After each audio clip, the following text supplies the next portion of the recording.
আজকে আমরা সমবেত হয়েছি বগুড়ার সাতমাথাতে মুক্ত মঞ্চের সামনে এবং এই জায়গায় সবার একটাই উদ্দেশ্য ছিল, যেটা আমি জিজ্ঞাসা করে জেনেছি সবার কাছে, যে তারা ফিলিস্তিনে হওয়া গাজ্জার ভাইদের পর যে গণহত্যা চলছে সেই গণহত্যার প্রতিবাদ স্বরূপ তারা এই জায়গায় এসেছে। এবং আমি জিজ্ঞাসা করলাম যে আপনার হাতে যদি সামর্থ্য থাকতো, আপনাদের হাতে সামর্থ্য থাকতো, তাহলে আপনারা কি করতেন?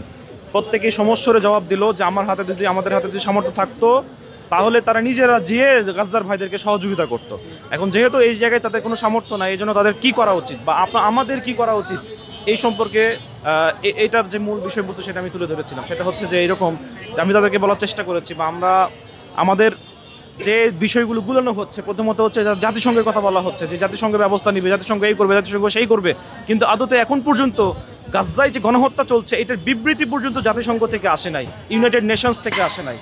এই যে মানবাধিকার সংস্থাগুলো যারা এত বুলি আওড়ায়, হ্যাঁ, মুসলিম দেশে মুসলিমদের দ্বারা কোনো রকম কোনো কিছু হইলেই তারা একদম সব কিছু উৎখাত করে দেয়, কিন্তু যেখানে মুসলিমদের রক্ত ঝরছে, কুচুকাটা করা হচ্ছে, গণহত্যা করা হচ্ছে মুসলিমদেরকে, সে জায়গায় তারা নিশ্চুপ, তারা কোনো টু শব্দ করে না। তাহলে এক্ষেত্রে আমরা তাদের ডাবল স্ট্যান্ডার্ড এবং তাদের হিপোক্রেসি এবং তারা যে স্ক্যাম, নিজেদের জন্যই যে তারা এই বিশ্ব মুরলের যে শক্তিগুলো রয়েছে, এ থেকে এটা আমাদের কাছে স্পষ্ট হয়ে যায়।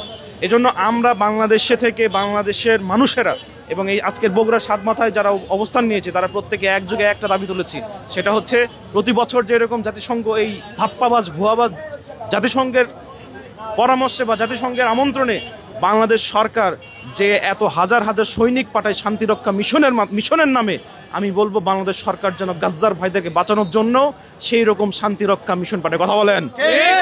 এবং আমরা চাই যদি আপনাদের ভিতরে যদি আর্মি সংখ্যার মানে অল্পও থাকে বা কেউ যাইতেও যদি না চায়, তাহলে আপনারা আমাদেরকে চুজ করেন, আমরা আমাদের গাজ্জার ভাইদের জন্য জীবন দিতে প্রস্তুত। কথা বলেন ইনশাআল্লাহ। তো আমরা এই বগুড়ার সাতমাথা থেকে এই দাবিটা জানাতে চাচ্ছি, যেভাবে ভুয়া একটা জাতিসংঘ প্রতি বছর আপনারা সেই জায়গায় সৈন্য পাঠাচ্ছেন, বাংলাদেশের শান্তিরক্ষা মিশনের নামে বাংলাদেশের সৈন্য পাঠাচ্ছেন, আপনাদেরকে এই গাজ্জার ভাইদেরকে বাঁচানোর জন্য বাংলাদেশ থেকে সৈন্য পাঠানো উচিত। এটা আমরা বাংলাদেশের নাগরিক হিসেবে বাংলাদেশ সরকারের কাছে দাবি জানাচ্ছি। এবং সরকারিভাবে যত ইসরায়েলি পণ্য আছে সেই পণ্যগুলোকে বয়কট করতে হবে। কোনো রকমের ইসরায়েলি প্রোডাক্টগুলো কোনো প্রকার রেস্টুরেন্টে, কোনো প্রকার দোকানে, কোনো প্রকার মুদির দোকানে ইসরায়েলি প্রোডাক্টগুলো রাখা যাবে না।